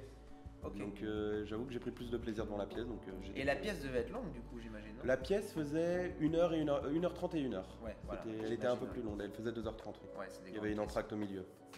Je savais même pas qu'il y avait une adaptation en pièce. Enfin, ça paraît logique, mais je savais même pas. En tout cas, il y en a eu une à Bruxelles, apparemment. Ok, très bien. Je sais pas, peut-être qu'en France il n'y en a pas eu autant, mais je sais qu'à Bruxelles il y en a eu plusieurs qui se sont faites dans ces C'est périodes-là. possible. Est-ce qu'il y a une pièce que tu recommanderais à monsieur tout le monde d'aller voir? Alors, dîner de famille au Café de la Gare, dans laquelle je joue. Sinon, pièce que je recommanderais, j'ai pas vu beaucoup de pièces ces dernières. Ah si, pour ceux qui sont à Paris, là, mais le problème c'est que je pense que peut-être que la vidéo sera sortie après, il aura arrêté de jouer, mais il y a Benjamin Bollen qui est la voix de Chat Noir ou encore de Meliodas dans Seven Deadly Sins et qui joue une pièce actuellement tous les dimanches et une pièce qui est géniale. Alors c'est une espèce de comédie musicale où il reprend plein de chansons des années 20-30 qui réadapte pour faire une histoire où il raconte les déboires d'une personne qui veut faire de la comédie musicale. Et voilà, et c'est très drôle, c'est plein d'énergie, les chansons sont géniales, et lui il est incroyable. Donc voilà, ceux qui veulent découvrir, pour moi c'est vraiment une vraie super pièce, donc Benjamin Bollen dans L'Homme de Rion, ça s'appelle. Et même, il en a fait 3, maintenant c'est L'Homme de Rion contre Scotland Yard. Et ouais, non, c'est très chouette. Et sinon, j'ai pas vu beaucoup de pièces ces temps-ci, donc je pourrais difficilement. Ah si, au Café de la Gare, après nous, il se joue aussi une autre pièce qui s'appelle Le Secret de Sherlock Holmes, qui devrait jouer encore après en janvier, et qui est très très bien, qui est une adaptation aussi libre de. C'est une des histoires de Sherlock Holmes, mais qui a été écrite juste pour le truc, ça n'est pas tiré d'un bouquin, et c'est très bien fait, et moi j'ai passé un très bon moment devant. Ok. Bon, tant pis pour celle qui va peut-être se finir avant, mais Ouais. avec un peu de chance, il sera Peut-être qu'il encore la là. rejouera après. Peut-être. Voilà, mais je le conseille. Benjamin Bollen, de toute façon, c'est quelqu'un qui a beaucoup de talent, qui est une des personnes aussi avec laquelle je me suis beaucoup attaché dans le milieu, qui est quelqu'un de très gentil et qui a un talent immense. Enfin, il n'y a qu'à voir tout ce qu'il double, il le fait très bien. Ok. Avant de conclure, est-ce que tu aurais un mot à passer à ta troupe de théâtre? Si tu peux leur dire quelque chose. À ma troupe, celle dans laquelle je joue actuellement, Ouais. qu'est-ce que je. Oh, faut que je regarde la caméra ou pas? Pourquoi t'es timide? Non, je peux. Non, c'est comme tu veux. Qu'est-ce que je peux dire à ma troupe de théâtre? Je peux dire que je vous aime, que j'adore jouer avec vous et que cette pièce, j'espère qu'on va la jouer le plus longtemps possible ensemble. Voilà. C'est mignon. Avant de conclure, il reste un dernier petit happening du coup. Ouais, Ça va te demander un poil de réflexion. Est-ce que D'accord. tu penses en être capable? je suis pas certain, mais on va essayer. Il n'y a pas de rapidité, mais D'accord. est-ce que tu penses que sur 5 de tes personnages célèbres, Ouais.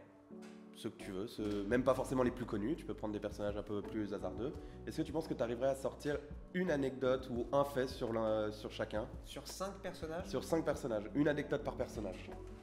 ou un truc qui s'est passé en doublage ou, Un truc que pas beaucoup de gens savent ou qui toi t'as marqué quelque chose, n'importe quoi, mais Alors, ok. 5 facts, on va dire. Et j'ai une anecdote à part. Natsu, qu'est-ce que je peux dire sur Natsu? Beaucoup de choses. Je peux dire beaucoup de choses sur Natsu. Natsu, j'aime bien raconter un de mes passages préférés que j'ai doublé et qui est très chouette. C'est quand il se bat contre Gildarts et qu'à un moment il devient des milliers de petits Natsu. Et alors, il faut savoir que dans ces moments-là, c'est moi qui enregistre chaque Natsu. Oh non. Donc on n'en a pas fait des milliers, mais du coup la scène en question, on a dû la repasser bien 5-6 fois avec un texte différent pour qu'à chaque fois il y ait une voix différente et qu'après ça fasse une espèce de brouhaha de plein de Natsu. Et donc c'était vraiment très très drôle à faire. Ça c'est le genre de truc, c'est des trucs très chouettes. Ah, j'en ai une après pour un autre truc. Ok, j'en ai une qui vient de venir. Donc voilà, ça c'est un truc que j'aime beaucoup, c'est les petites choses qu'on ne sait pas forcément au niveau du doublage, ce qui se passe derrière, c'est comment on arrive à telle chose. Il faut savoir donc que quand on a plusieurs fois le même personnage à faire, et on va l'enregistrer sur plusieurs pistes différentes, et puis après on mélange tout. Et ça fait comme s'il y avait des milliers de Natsu avec des milliers de voix d'Arnaud Laurent, alors qu'on l'a fait que 6 ou 7 fois. Ce qui est déjà Ce qui pas est mal. déjà- Ce qui est déjà pas mal. Sur un créneau dans une salle de doublage, je crois que c'est déjà pas mal. C'est déjà assez fort. Toge, dans Jujutsu Kaisen, donc pour ceux qui le savent, Toge, il ne s'exprime qu'en disant ton maillot, bonite séché, des choses comme ça, parce que s'il commence à dire des choses vraies, genre je sais plus, écrase-toi ou des choses comme ça, la personne s'écrase vraiment, ou elle meurt, ou bref. Donc pour éviter tout ça, avec son pouvoir, il ne dit que des mots de bouffe. Et il faut savoir que donc en japonais, il fait tout un petit peu toujours neutre, très droit, et nous on s'est amusé à essayer de lui faire dire un truc à chaque fois. C'est-à-dire d'essayer de comprendre que là, à ce moment-là, pourquoi il parle et qu'est-ce qu'il veut dire. Donc je me suis amusé, il m'est arrivé de devoir dire bonjour, comment ça va, en disant saumon, saumon, saumon, par exemple, ou saumon, ton maillot. Voilà. Et ça, c'était drôle en studio parce que du coup, il m'est arrivé de faire au moins 4-5 fois un juste saumon pour être sûr d'avoir la bonne intention et de trouver quelque chose qui voulait dire que l'intention. Donc ça, c'était marrant à faire. Du coup, Toge n'était pas si simple que ça. Troisième anecdote, c'est dans Killary. Donc dans Killary, les gens savent que j'ai doublé Arashi, le magicien, mais ils ne savent pas forcément que j'ai doublé aussi son chat, Nayan, et le réalisateur Pierre Takada, un petit réalisateur avec une petite moustache, qui parle comme ça, il fait « Oh, bonjour les enfants !» un truc comme ça, voilà. Et il y a une scène où il n'y a que moi, en fait. Il y a une scène de Killary, je l'ai partagée sur les réseaux, où il y a les 3 personnages qui interagissent entre eux, et c'est que moi sur cette scène. Seiji, je rêve. Il choisit ses acteurs avec une stupide fleur. Je ne vais pas laisser mon avenir se décider au hasard. Hein? Que je renonce à notre plan? Jamais de la vie. Personne d'autre que moi n'embrassera Killary. Voilà, c'est marrant. Qu'est-ce qu'il y avait d'autre? Bon, Berthold, je l'ai dit. Alors, du coup, je la redis parce que récemment, j'ai choqué quelqu'un. D'ailleurs, c'est une personne que tu connais. J'ai choqué quand je l'ai dit. Quand je l'ai dit que je doublais aussi Floch dans l'Attaque des Titans. Et les gens ne le savaient pas. Alors que pourtant, c'est marrant. Berthold, je modifie ma voix alors que Floch, c'est ma voix naturelle. Mais je pense que personne, quand en plus j'avais déjà doublé Berthold avant, s'attendait à ce que je revienne sur le cast. C'est ça. Et que personne ne devait me voir sur un rôle aussi psychopathe, horrible, dégueulasse que tout le monde déteste. Et donc voilà, donc j'ai doublé Floch et j'en suis très fier et j'adore ce personnage. Dernière anecdote, ça j'aime bien la raconter parce que c'est par rapport à notre façon de bosser que ça c'est marrant. Parfois on fait passer des essais, ce que j'ai dit, pour un rôle on a besoin de passer des essais pour voir quelle voix irait le mieux. Et donc là on m'a fait venir pour un jeu vidéo. Un jour, une boîte m'a fait venir pour un essai sur un jeu vidéo. Et puis donc souvent les jeux vidéo on n'a pas d'image, on a juste une image du personnage et puis après il va falloir ça va être avec la bande son, on va juste enregistrer la voix. Et là la personne me dit donc c'est ce personnage, il fait ça, il s'appelle ça et pour me donner un indice il me dit tu vois par exemple comme type de personnage ça correspond un peu à ces personnages là. Puis là il me montre une liste de persos et dedans il y a Natsu que je doublais déjà depuis 4-5 ans, je fais putain trop bien.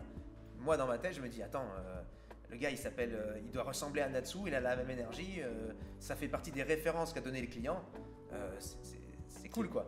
C'est bien parti. Et voilà, c'est bien parti. Et moi, j'ai pas été pris. Voilà, c'est tout. Donc c'est ma dernière anecdote. Et est-ce que tu sais que c'était sur quel jeu vidéo? Pas du tout.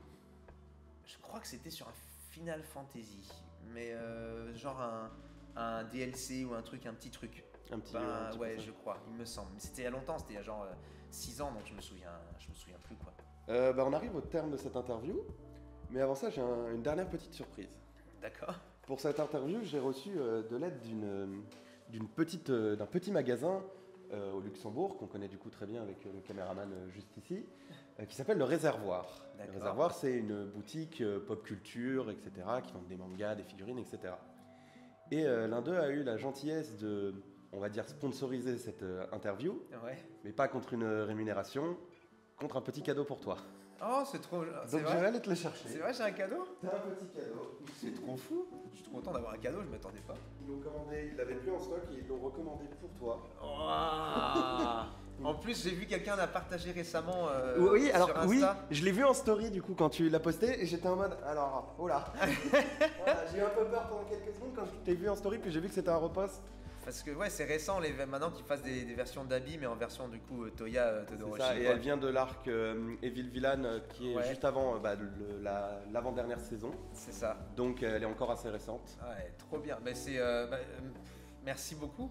Donc comment c'est le réservoir. Bah, merci beaucoup le réservoir pour ce cadeau. Alors je montre un peu à la caméra pour ceux qui n'ont pas vu. Donc c'est une figurine de Toya Todoroki. En plus, genre, en personne très narcissique que je suis, chez moi, j'ai une étagère où il y a plein de figurines de tous les persos que j'ai doublés. Donc voilà, j'en ai plusieurs d'habits, mais celle-là je l'avais pas. Donc merci beaucoup, vraiment c'est trop gentil. Vous êtes des amours, merci. Bah, merci à toi déjà d'avoir accepté. Merci du coup au réservoir pour ce cadeau. Merci à toute l'équipe qui est derrière la caméra et en régie aussi derrière. Ouais, il y en a qui sont qui ont quelques soucis avec des perroquets et OBS. Et merci à l'Estra pour les lieux aussi, c'est important de le préciser. Je tiens à remercier aussi Pixie pour ses petits designs qu'elle nous a fait, ces magnifiques cartes. Et merci d'avoir regardé. Je pense qu'on est tout bon. Oui, merci beaucoup à tous. À bientôt.